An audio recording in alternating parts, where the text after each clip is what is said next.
Ay, excuse po sir. Ako nga pala si Ronald sir sa Noy TV. Gumagawa kasi ng mga content sa social media.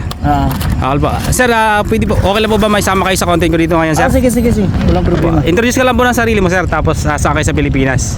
Ako pala si Erwin Nere, boxing coach, bodybuilding, fitness trainer, mga freelancer mi diri sa kuan sa Dubai. Okay. Tapos nag-judge mi sa kuan sa Dubai ug sa kuan sa lain-lain nga gawas. Okay. Nasod sa Bisaya pala ako. Sige, okay lang sir. Okay lang sir. Kasi marami din tayong Bisaya eh. Nag-judge din kami sa ibang bansa.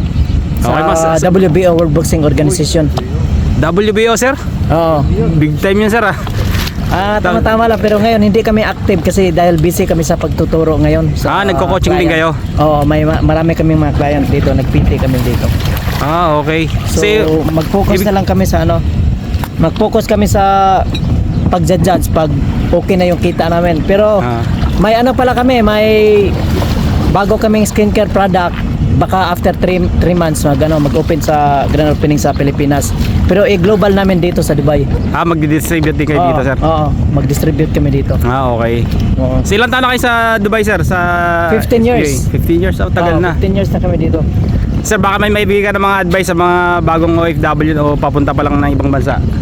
Sa mga OFW, yung kailangan tipid-tipid talaga dito ng pera para makaipon. Ayan guys, Kailangan magtipid daw. diskarte. Diskarte. Oo, diskarte. Mga payo ni tapos, coach. kung anong mga bawal dito sa anong mga bawal dito sa Dubai. Estudyante mo yan coach?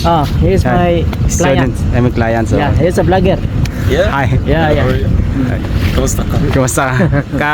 What is your name bro? Yes, sir. Yes sir. Yeah. Okay.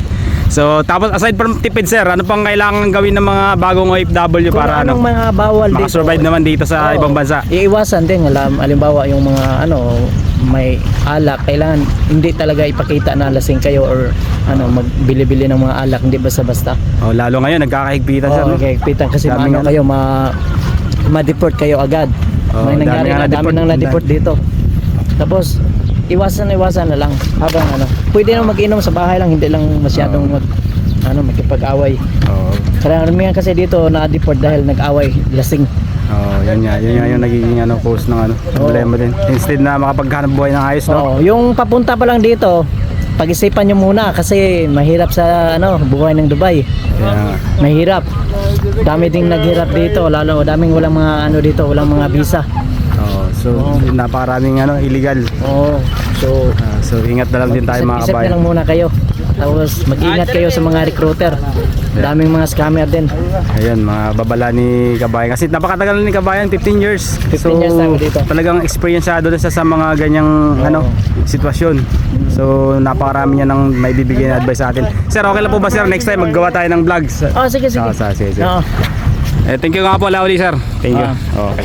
Sino para kunin mo